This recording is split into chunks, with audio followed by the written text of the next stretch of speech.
అర్చన, అమ్మా. అన్నయ్య లైన్లో ఉన్నాడమ్మా, మాట్లాడాలట. వెళ్ళు. కొంచెం చూసుకోమ్మా. నేను చూసుకుంటాను, వెళ్ళు.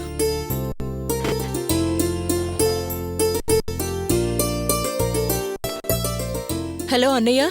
ఏం లేదమ్మా, ఈరోజు కరెంటు బిల్ కట్టడానికి లాస్ట్ డేటు. డబ్బులు స్లిప్లు సెల్ఫ్లో ఉన్నాయి. కాస్త కరెంట్ ఆఫీస్కి వెళ్ళి కట్టేసి రాపో. అన్నయ్య, అసలు ఆఫీస్ ఎక్కడో కూడా నాకు తెలీదు. మన ఇంటికి చివరినుంది కదా బస్ స్టాపు, అక్కడ 18A బస్ ఎక్కు, కరెంట్ ఆఫీస్ అను, దించేస్తారు. కట్టేసి మళ్ళీ అక్కడికొచ్చి 18A బస్ ఎక్కేస్తే సరిపోతుంది. అది కాదన్నయ్య. నాకు ఆఫీస్లో చాలా అర్జెంట్ పెండింగ్ వర్క్ ఉంది, క్షణం తీరికలేదు. లేకపోతే నేనే వెళ్ళి కట్టేసి ఉండేవాణ్ణి. అన్నీ ఆలోచించే ఇలా చెప్తున్నానమ్మా. ఇక్కడేమో వర్క్ లోడ్ చాలా ఎక్కువగా ఉంది. నువ్వు ఆఫీస్లో వేరే ఎవరితోనన్నా చెప్పి కట్టించుకోవచ్చుగా. ఏ, నువ్వేం చేస్తున్నావు ఇంట్లో? ఖాళీగానే కదా ఉన్నావు, ఆ మాత్రం వెళ్ళి కట్టలేవా? నా సొంత పనులకి ఆఫీసు వాళ్ళని వాడుకోవడం పద్ధతి కాదు, నాకిష్టం లేదు. నాకు జీతం ఇచ్చినట్టే వాళ్ళకి ఆఫీస్ పనులకి జీతం ఇచ్చి పెట్టుకున్నారు. నేను బయటికి పంపిన విషయం తెలిస్తే నన్ను బయటికి పంపిస్తారు. ఇక తర్వాత నేను కమిషన్ల మీద కరెంట్ ఆఫీసుల చుట్టూ తిరగడమే. అంత కోపంగా మాట్లాడకన్నయ్యా. ఇక్కడ నేను బట్టలు నానబెట్టాను, బియ్యం నానున్నాయి, పిండి రుబ్బాలి. అవైన తర్వాత ఖాళీయే కదా. ముందు కరెంట్ ఆఫీస్కి వెళ్ళి బిల్లు కట్టరా. ఊరికే కారణాలు చెప్పకు. తర్వాత ఇంటి పనులు, సరేనా? సరే.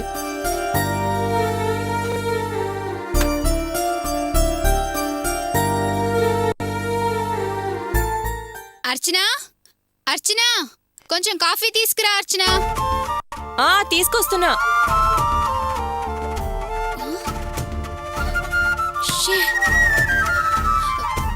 అర్చన, ఏ అర్చన, అర్చన. తెస్తానన్నాను కదా, అంతలో నువ్వు ఊపిరాన్నివ్వా?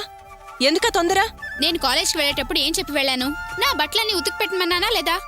అది కూడా చేయడం నీకు చేత కాలేదా? ఉతుకుదామని అనుకున్నానే, అంతలో అన్నయ్య ఫోన్ చేశాడు. ఈ రోజు కరెంటు బిల్ కట్టడానికి చివరి రోజు అన్నాడు. అక్కడికెళ్ళాను. అక్కడికెళ్తే ఎంతమంది జనం, చచ్చిపోయాను. రావడం లేట్ అయింది, అందుకే ఉతకలేదు. పోనీ వచ్చాకన్నా ఉతికేయొచ్చు కదా.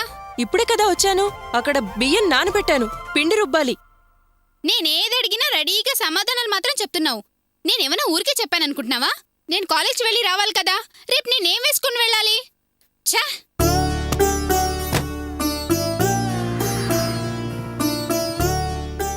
అర్చన, అర్చన, అర్చన, అర్చన. ఏంటన్నయ్యా? కరెంటు బిల్ కట్టేసావా? కట్టేశానన్నయ్య. అమ్మో, ఎంత జనమో అక్కడ.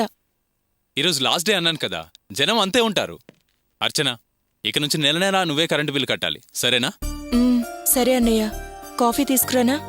కాస్త షుగర్ ఎక్కువ వేసుకొని తీసుకురా.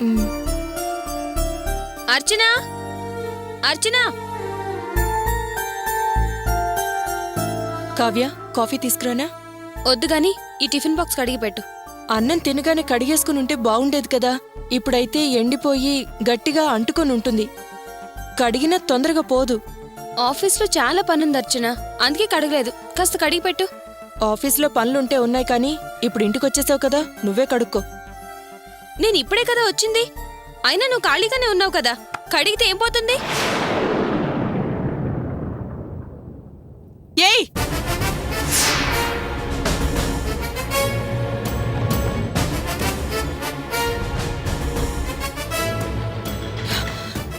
ఏంటి నువ్వనేది? నేను అప్పటి నుంచి గమనిస్తూనే ఉన్నాను. నీ మనసులో ఏమనుకుంటున్నావు?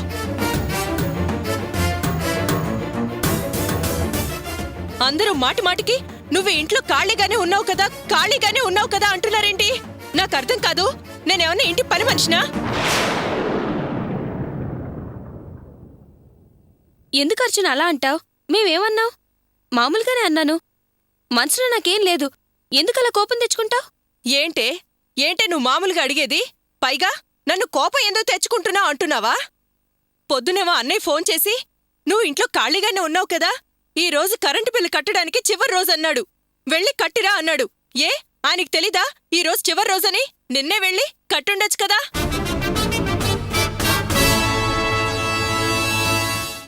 ఇదేమో కాలేజీ నుంచి రాగానే నా బట్టలు ఉతుకుండొచ్చు కదా, నువ్వింట్లో ఖాళీగానే ఉన్నావు కదా అంటుంది. నువ్వేమో రాగానే ఇంట్లో ఖాళీగానే ఉన్నావు కదా, నా బాక్స్ కడకూడదా అంటున్నావు. నాకు అర్థం కాదు. నేను మీ అందరి పనులు చేసి పెట్టడానికి పని మనిషినా లేక కట్టు బానిసినా? అర్చన, ఏమైంది నీకు? ఇప్పుడెవరిని తప్పుగా అన్నారు? నిజంగా నువ్వు ఇంట్లో ఖాళీగానే ఉంటున్నావు కదా. అయినా మన ఇంట్లో మన పనులు చేసుకుంటే తప్పేంటి? నువ్వేమైనా పరాయి వాళ్ళ బట్టలు ఉతుకుతున్నావా? నువ్వు పని మనిషి బానిస అని తక్కువ చేసుకుంటావేంటి? మన పనులు మనం చేసుకోవడంలో తప్పేం కాదు. మన ఇంట్లో పనులు నేను చేస్తూనే ఉన్నాను. నాకెవరు చెప్పాల్సిన అవసరం లేదు. నేను ఇంట్లో లేనప్పుడు నువ్వు కరెంటు బిల్లు కట్టుకోలేదా? ఎవరి బట్టలు వాళ్ళు ఉతుక్కోలేదా? ఎవరి పనులు వాళ్ళు చేసుకోలేదా? దీని బట్టలు ఇది, దీని బాక్స్ ఇది కడుక్కోలేదా? నేను ఇంటికి వచ్చిన తర్వాత అందరి పనులు నా మీదే రుద్దుతున్నారేంటి? ఎందుకు అర్చన చిన్న మాటకు అంత కోపం? మామూలు విషయాన్ని ఎందుకింత పెద్ద చేస్తున్నావు నాకు అర్థం కావడం లేదు. పెళ్లికి ముందు పనులని నువ్వే కదా చేసేదానివి. ఆ అలవాటుతోనే అన్నావు తప్ప అంత సీరియస్ అవుతావెందుకు? అవును, అప్పుడు అన్ని పనులు చేశాను. అందుకని ఇప్పుడు కూడా చెయ్యాలా? పెళ్లికి ముందు నన్ను తలో మాట అనేవాళ్లు. నన్ను నేను సముదాయించుకునేదాన్ని. కానీ ఇప్పుడు చెప్తే నన్ను నేను ఓదార్చుకోవాలా? నాకు రోషం, పౌరుషం, అభిమానం ఏం ఉండకూడదంటావా? అమ్మా అర్చన, ఏమైందమ్మా నీకు? వాళ్ళేమన్నారని అలా మాట్లాడుతున్నావు? మామూలుగానే కదమ్మా అన్నారు. నీకిష్టం లేకపోతే లేదని చెప్పు. చేయదలుచుకోకపోతే చేయను అని చెప్పు. దానికి గొడవెందుకు తల్లి? ఏంటమ్మా, ఎందుకిలా అన్నారంటే నాది గొడవ? వాళ్ళంటున్న మాటలన్నీ పడితే నేను మంచిదాన్ని, వాళ్ళు చెప్పిన పనులన్నీ చేస్తే నేను మంచిదాన్ని. ఏంటిది అని ప్రశ్నిస్తే నాది గొడవ? ఏంటమ్మా నువ్వనేది? అంటే నేను చేసింది తప్పనే కదా నీ అర్థం? ఇప్పుడు ఎందుకే అంత గొంతు చించుకొని అరుస్తున్నావు? ఇప్పుడు ఏమైంది? ఇప్పుడు ఏ సమస్య వచ్చి పడిందని? నేను నా అత్తగారింటి నుంచి వచ్చి ఇక్కడ ఉండడం మీ అందరికీ ఇష్టం లేదు. అందుకే అందరూ నన్ను పని మనిషిలా, బానిసలా చూస్తున్నారు. ఇష్టం వచ్చినట్టు మాట్లాడుతున్నారు, నన్ను అవమానిస్తున్నారు. ఎందుకు అర్చన అలా మాట్లాడతావు? నువ్వు అత్తగారిల్లు వదిలేసి వచ్చావని మేమేం అనుకోవడం లేదే. నీ మనసు సరిగ్గా లేదు అర్చన, అందుకే అలా అనుకుంటున్నావు. ఇదిగో అర్చన, నీకు రోషన్ లేదని మేమేం అనుకోవటం లేదు. అభిమానంగానే ఉన్నాం. నిన్నేం మేము ఆత్మాభిమానాన్ని చంపుకొని ఉండమనటం లేదు కదా. అయినా నువ్వు అన్ని మాటలు అన్నప్పుడు మేమెందుకు నిన్ను అనకూడదు అనిపించే అంటున్నా. నిజంగానే నువ్వు అత్తిల్లు కాదని వచ్చిందానివే కదా. ఇంట్లో ఖాళీగానే ఉంటున్నావు కదా. మేమందరం ఏదో ఒక పని మీద బయటికి వెళ్లేవాళ్లమే. నువ్వు ఇంట్లోనే ఉండేదానివి కదా. ఇందులో అబద్ధమేముంది? ఈ చిన్న చిన్న పనులు చేస్తే తప్పేముంది? సేయ్, కొట్టానంటే పళ్ళు రాలిపోతాయి. తప్పే ఉందట తప్పు. అసలేది మానసికంగా కుంగిపోయి ఉంటే ఏంటే మీ అందరి మాటలు? అంతకు ముందులా దాన్ని ఏమన్నా అన్నారంటే చంపి పారేస్తాను. చేతనైతే 4 మంచి మాటలు చెప్పి ఓదార్చండి, లేకపోతే నోరు మూసుకునుండండి. ఎందుకమ్మా దాన్ని తిడతావు? అదేం తప్పు మాట్లాడిందని? మేమెవ్వరం అర్చనని కావాలని అనలేదు. మేమెప్పుడూ అన్నట్టు మామూలుగానే అన్నాం. ఇది ఇలా అపార్థం చేసుకుంటే మేమేం చేస్తాం? ఆ విషయం ఇదే ఆలోచించాలి. ఊరుకోరా, అది అసలే దాంట్లో అది కుమిలిపోతుంటే ఇంకా 4 మాటలని దాన్ని ఇంకా బాధ పెడతారా? ఉండమ్మా, ఊరికే నలిగిపోయింది, కుంగిపోయింది, మనసులో మనసు లేనిది అనుకో. అందరూ అనేవాళ్లే అయిపోయారు. ఛీ, పాపిష్టి జన్మ. మళ్ళీ ఎటో అటు వెళ్ళిపోవాలనే కదా ఇలాంటి మాటలంటున్నారు. అలాంటి ఆలోచనలు మీ మనసులో ఉంటే చెప్పేయండి, నేను మళ్ళీ వెళ్ళిపోతాను. ఇంతకు ముందు నాగార్జున సాగర్ వెళ్ళిపోయాను కదా, అలాగే ఏ నాగార్జున సాగర్, ఏ శ్రీరామ్ సాగర్ వెళ్ళిపోతాను. అక్కడి నుంచి వస్తే రావచ్చు, లేకపోతే ఏ డ్యామ్ లోనే దూకి చావచ్చు. అర్చన, అర్చన, చూసారా చూసారా అది ఎలా మాట్లాడి వెళ్తుందో? ఎందుకర్రా దాన్ని అలా బాధ పెడతారు? ఇప్పుడెవరు దాన్ని తప్పుగా మాట్లాడి బాధ పెట్టారు? అది అర్థం చేసుకోకుండా అందర్నీ అన్నని మాటలు మాట్లాడి వెళ్తుంది. నువ్వు దానికి సపోర్ట్ చేస్తావా? ఇదిగో చూడండి, ఇక నుంచి ఎవరూ దానికి ఏ పనులు చెప్పకూడదు. ఎవరి పనులు వాళ్ళు చేసుకోవాలి. దాన్ని ఇంట్లో మహారాణిలాగా ఉండనివ్వండి. వెళ్ళండి, వెళ్ళి మీ పనులు చూసుకోండి, వెళ్ళండి.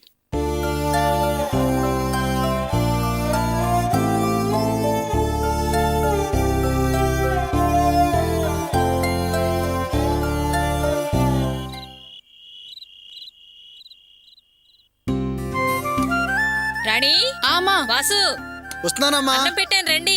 వస్తున్నా. ఆ భాగ్యం, నువ్వు పిలవకపోయినా నేను వచ్చేసానే. ఏమిటో ఆకలి దంచేస్తోంది. అదేమిటోనే, పని పాట లేకపోయేసరికి గ్యాస్ అంతా అన్నం మీదకే పోతోంది. ఇదిగో నేను అన్నం పెట్టుకుంటా కానీ ఆ కూర ఎక్కడిది?